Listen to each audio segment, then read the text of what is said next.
So hello everyone, welcome to another session of NCERT chemistry. Jot আমি NCERT খন line by line discuss কৰি আছো. I hope you are ready with your NCERT textbooks. So last session আমি discuss কৰিছিলো freezing point depression ৰ কেটামান question. So today we will be discussing the fourth colligative property, which is what?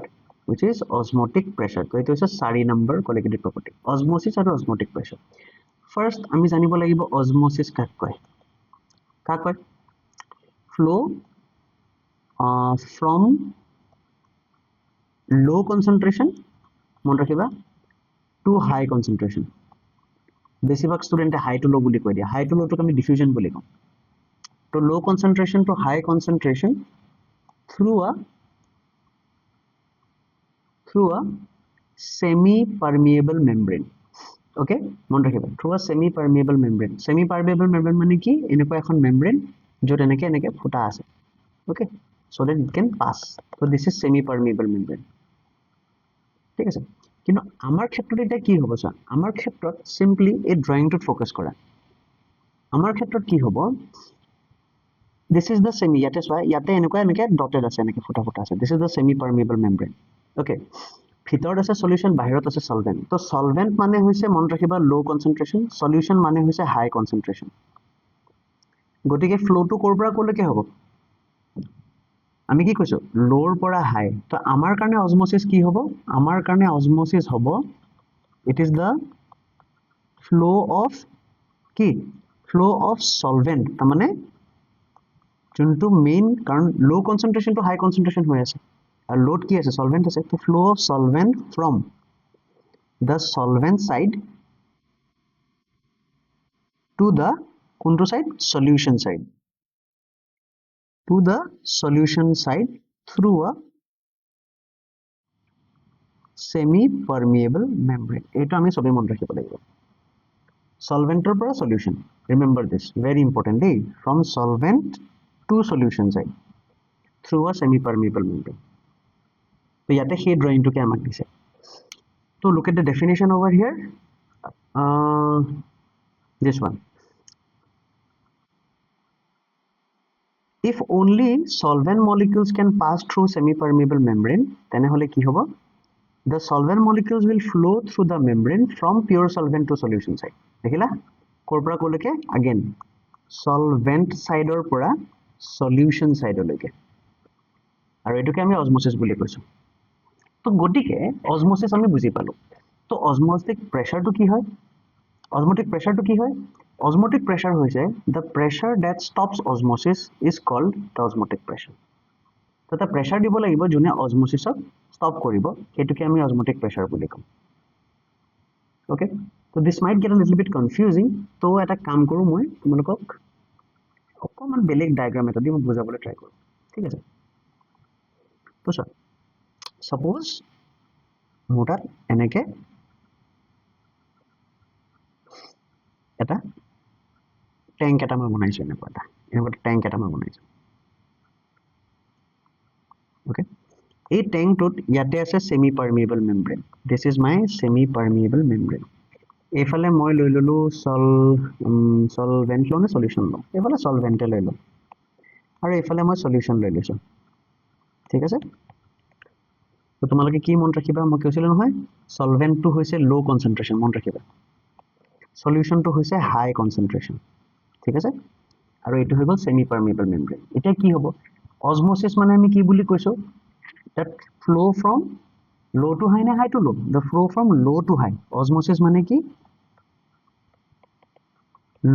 low to high. Okay, তাৰ মানে সলভেন্টৰ পৰা solution. তো গতিকে এইটো অসমোসিস হ'ব.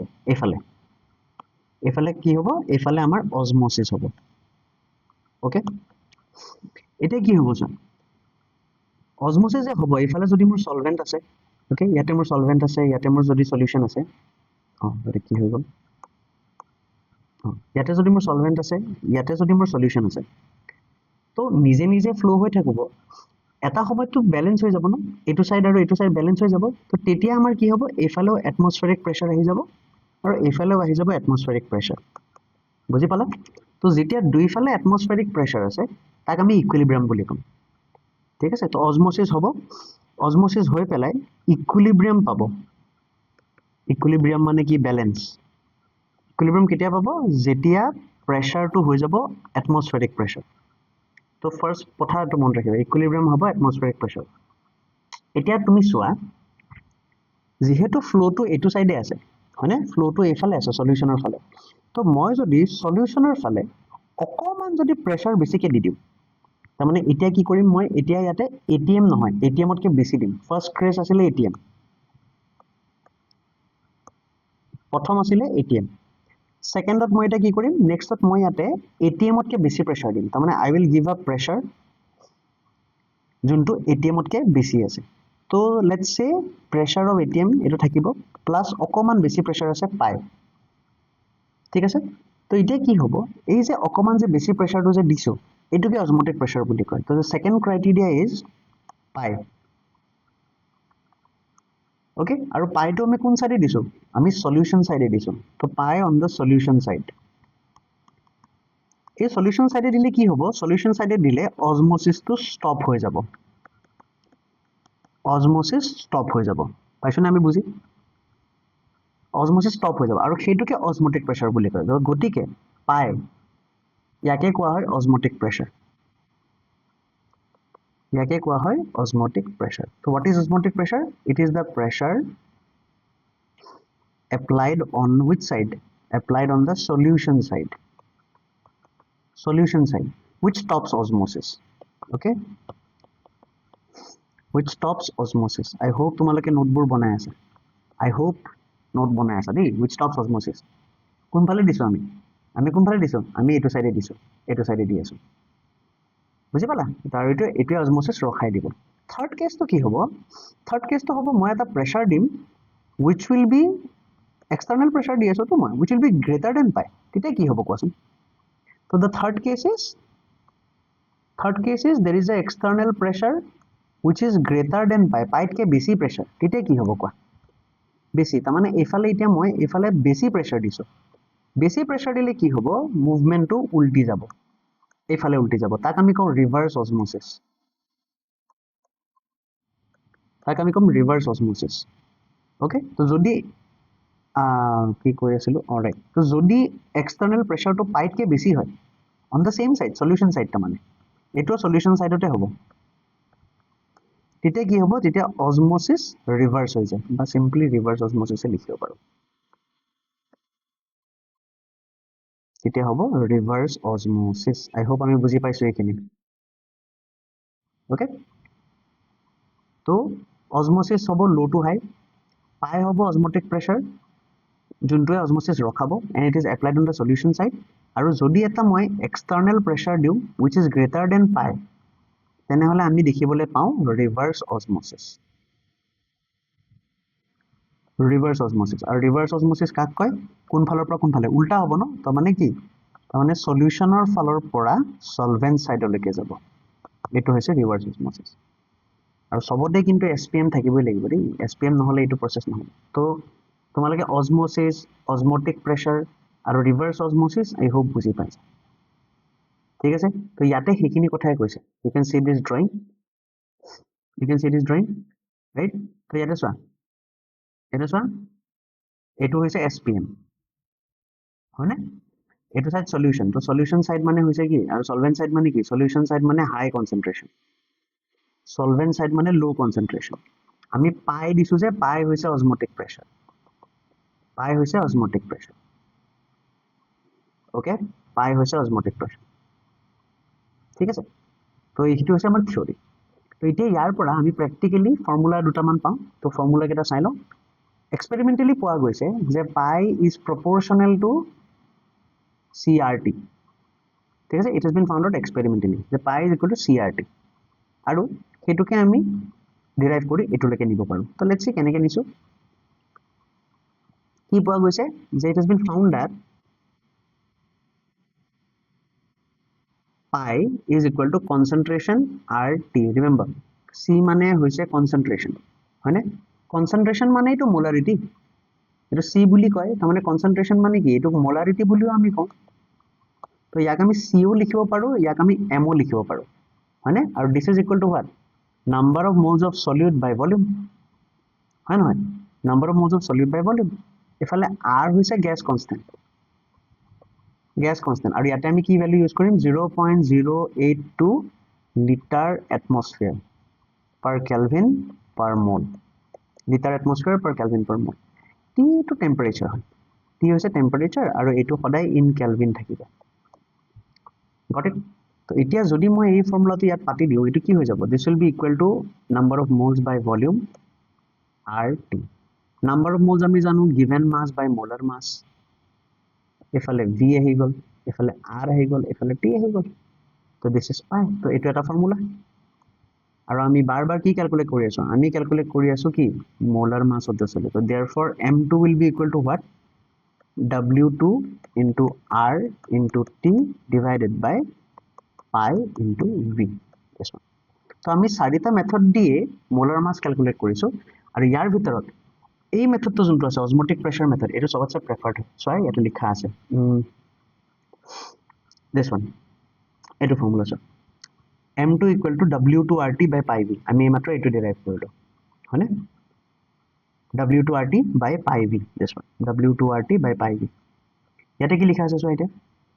measurement of osmotic pressure is widely used to determine molar mass তাৰ মানে কি this is m2 measurementৰ কাৰণে এটো সবতছে বেছি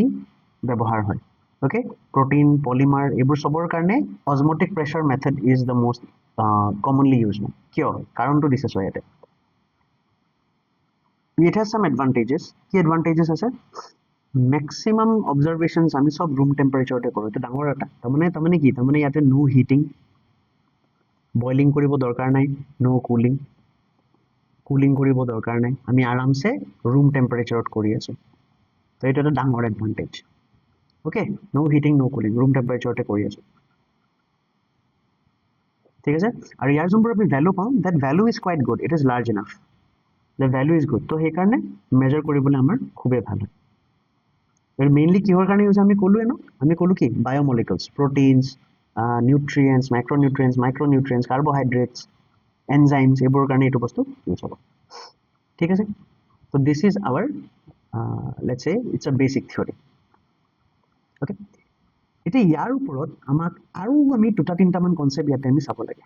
okay ফৰ্মুলাৰ ওপৰত বেস কৰি চোৱা এবাৰ এইটো কোৱেশ্চন চাই লোৱা চাইলো কি কৈছে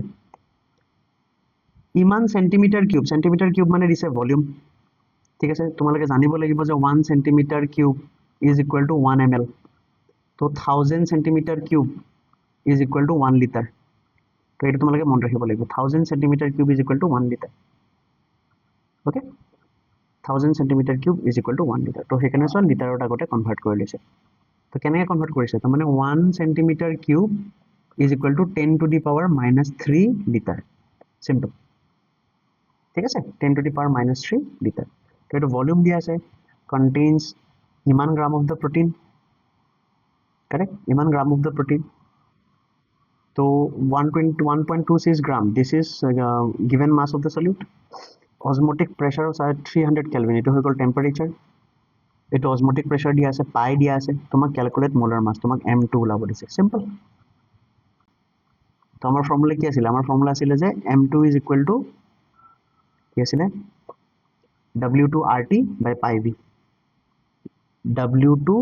into r into t by pi into v তো সা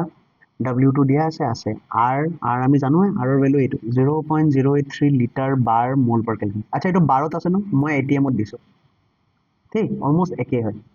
atm হলে 0.082 হ'ব আৰু 12 হলে 0.083 হ'ব বাকি সব একে ওকে ইয়াত বার আছে এটো মন ৰাখিবা তাৰপিছত পাই দিয়া আছে ইয়াতে সব পাইটো 12 দিছে যে সেই কাৰণে এটো 12 লৈছে ঠিক আছে তো ইয়াতে এটো মই তোমাক ইনফৰমেশনটো দি দিও যদি atm ইউজ কৰা তেনে হলে এটো ইউজ কৰিব লাগিব আৰু নহলে আমি কি ইউজ কৰিব পাৰো আৰৰ জায়গাত আমি আৰু এটা কি ইউজ কৰো or 0.083 লিটাৰ atm ৰ জায়গাত বাৰ লগাই দিলে হ'ল সিম্পল কেলভিন পাৰ মোল ঠিক আছে এটো 0.082 এটো 0.083 তো ইয়াতে সব 0.083 ইউজ কৰিছো হয়নে তো গোটেই কেটা ভ্যালু দিয়া আছে আমি সিম্পলি ফর্মুলা পাতি দিলে আনসার ওলাই যাব ওকে নাও অসমোটিক প্রেসার লগত এসোসিয়েটেড আমাৰ আৰু এটা কনসেপ্ট আছে এই কনসেপ্ট ঠিক আছে কি লিখা আছে সব আইসোটোনিক সলিউশন যেতিয়া দুটা সলিউশনৰ সেম অসমোটিক প্ৰেসাৰ থাকে তাৰ মানে আমাৰ দুটা সলিউশন আছে এইটো এটা সলিউশন আছে তো ইয়াৰ pi 1 will be equal to pi 2 this is known as osmotic pressure isotonic solution sorry ঠিক আছে এটো কয় isotonic solution ওকে যদি একে নহয় তেতিয়া কি হ'ব তো তেতিয়া আমাক ইয়াতে এটা সিচুৱেচন দিছে কেনেকুৱা সিচুৱেচন দিছে চোৱা এটা আমাক ব্লাড সেলৰ এক্সাম্পল দিছে ঠিক আছে আমাক কৈছে যে ব্লাড সেলৰ ভিতৰত যোনটো ফ্লুইড থাকে তাৰ কনসেন্ট্ৰেচন হৈছে 0.9% আৰু তাক আমি সেলাইন ওয়াটাৰত আমি ডুবাই থৈ দিছো ঠিক আছে তাক আমি কি কৈছো তাক আমি সেলাইন ওয়াটাৰত ডুবাই থৈ দিছো এটা sir there is a normal saline solution okay so there is a আমি তাক saline water ডুবাই থৈছো তাৰ পিছত আমাক কৈছে মই ড্ৰয়িং এটা বনাই দিলে আই থিংক তোমালোকৰ বেছি সুবিধা হ'ব ইয়াত জায়গা আছে নাই ওকে আছে বাৰু ইয়াতে সিচুৱেচনটো বুজা মোৰ তাত এটা ব্লাড সলিউশন আছে ইয়াতে মোৰ এটা সলিউশন আছে ইয়াতে মোৰ এটা ব্লাড সেল আছে simple this is a blood cell okay what is this is a blood cell আর ব্লাড সেলৰ ভিতৰৰ কনসেন্ট্ৰেচনটো আমাক কিমান বুলি কৈছে ব্লাড সেলৰ ভিতৰৰ কনসেন্ট্ৰেচনটো কৈছে 0.9% let's say আৰু ইয়াক আমি এইটো সলিউশনত টিয়াই থৈছো what is this solution is saline water ঠিক আছে তো ইয়াৰ কনসেন্ট্ৰেচন let's say আমি C1 বুলি কওঁ ইয়াৰ কনসেন্ট্ৰেচন আমি C2 বুলি কওঁ এতিয়া আমাৰ সিম্পল লজিকটো হৈছে কি যদি C1 ইকুৱেল টু C2 হয় তেনেহলে হেতুক আমি আইসোটনিক বুলি কওঁ হেতুক আমি আইসোটনিক সলিউশন বুলি কওঁ কাৰণ C1 C2 হলে কি হ'ব আমি অলৰেডি জানো ন যে pi is equal to CRT তো pi is directly proportional to C তো গতিকে C1 C2 হলে automatically pi 1 equal to pi 2 হৈ যাব ঠিক আছে আইসোটনিক নেক্সট মোক কি কৈছে sir if we place the cells in a solution containing more than 0.9% তেতিয়া হলে water will flow out of the cell to shrink hobo tak hypertonic বুলি কয় কি কৈছে আমাক যদি ইয়াতে এটো কন্ডিশন 1 এটো কন্ডিশন 1 নেক্সট কন্ডিশন আমাক কৈছে কি যদি মোৰ বাহিৰৰ কনসেন্ট্ৰেচন তাৰ মানে C1 টো যদি গ্ৰেটাৰ দেন C2 হয় ওকে C1 মানে হৈছে বাহিৰৰটো C2 মানে হৈছে ভিতৰৰটো ইন যদি এটো বেছি হয় তেনেহলে কি হ'ব তেনেহলে সেলটো shrink হ'ব বুলি কৈছে shrink কি হ'ব because the water will flow out of the cell water flows out of the cell আৰু এটোক নাম দিছে hypertonic এটো নাম দিছে hypertonic বুজি পালা বাহিৰৰটো যদি বেছি আছে ভিতৰত যদি কম আছে তাক আমি hypertonic বুলি কৈছো তো ইয়াতে কি হৈ যাব ইয়াতে pi 1 will be greater than pi 2 বাহিৰৰটো বেছি আছে সিম্পল এতিয়া hypertonic হ'ব hypertonic হলে সেলটো shrink হ'ব হয়নে আৰু নেক্সট কন্ডিশনটো কি হয় ইয়াৰ obviously ইয়াৰ উল্টাটো হ'ব না নেক্সট কন্ডিশনটো ইয়াৰ উল্টাটো হ'ব উল্টা মানে কি যদি C1 কম আছে C2 বেছি আছে তাৰ মানে ইনসাইড কনসেন্ট্ৰেচনটো বেছি আছে তো তেতিয়া কি হ'ব pi 1 less than pi 2 ডাঙৰ হ'ব তেতিয়া the cell will swell ফুলি যাব কাৰণ তেতিয়া কি হ'ব তেতিয়া water flows into the cell তেতিয়া water will flow into the cell সেলৰ ভিতৰত সোমাব আৰু তাক নাম দিছে কি তাক নাম দিছে hypotonic এটো এসা sir if the salt concentration is less than 0.9% তেতিয়া হলে it is hypotonic of the water will flow into the cell আৰু cell to swell হ'ব simple তো ইয়াতে যদি আমি এটো শর্ট কে যদি বনাই লও তেনেহলে কি হ'ব এটো কলো আইসোটনিক মানে হাইপাৰত কি হ'ব হাইপাৰত সেল to shrink হ'ব আৰু shrinkত কি হ'ব কিয় হৈছে কাৰণ out concentration is more than in concentration মন ৰাখিবা নেক্সট মোক কৈছে হাইপোটনিক এটোত সেল to swell হ'ব swell কেতিয়া হ'ব যেতিয়া out concentration to কম আছে in concentration to বেছি আছে তেতিয়া swell হ'ব সিম্পল এই কেটা বস্তু মন ৰাখিলে আইসো হাইপাৰ হাইপো ওকে তো আজি সেশনটো অকমান দীঘল হৈ গল বিকজ অসমোটিক প্ৰেছাৰ টপিকটোত বহুত কথা আছে ৰাইট তো এই হোপ তোমালোকে এইখিনি বস্তু বুজি পাইছা ওকে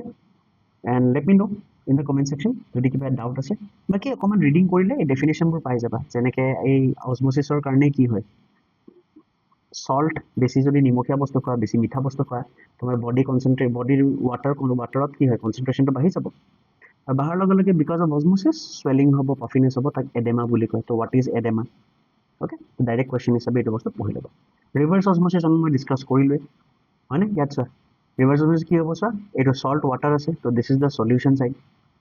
এইটো সলিউশ্যন ছাইড এইটো হৈছে সলভেণ্ট ছাইড সলিউশ্যন ছাইডে কি বুলি কৈছিলোঁ মই প্ৰেছাৰ গ্ৰেটাৰ দেন পাই হয়নে নহয় মই এনেকৈ কৈছিলোঁ ন P external should be greater than pi on the solution side তেতিয়া কি হয় ৰিভাৰ্ছ অজমোচিছ হয় ৰিভাৰ্ছ অজমোচিছ আৰু ইয়াৰ কাম কি ক'ত ইউজ কৰে it is use for desalination of sea water remember ক'ত ইউজ কৰে desalination of sea water very important মনত ৰাখিবা ঠিক আছে ইয়াত দিয়া আছে চোৱা ক'ত দিয়া আছে এইটো reverse osmosis is use in the desalination of sea water very simple okay আৰু কেতিয়াবা সুধিব পাৰে যে এটা এছ পি এমৰ এক্সাম্পল দিয়া কি এছ পি এমৰ কাম কিহে কৰিব পাৰে তো ইয়াত চোৱা cellulose acetate is permeable to water তো this is a very good example of N S P M cellulose acetate okay তো we have done this questions এইকেইটা কুৱেশ্যন আমি গোটেইকেইটা কৰি দিলোঁ ঠিক আছে এইটো কৰা নাই নেক্সট ছেশ্যনত মই তেতিয়াহ'লে এইটো কৰাই আছোঁ অ'কে চলো বাই বাই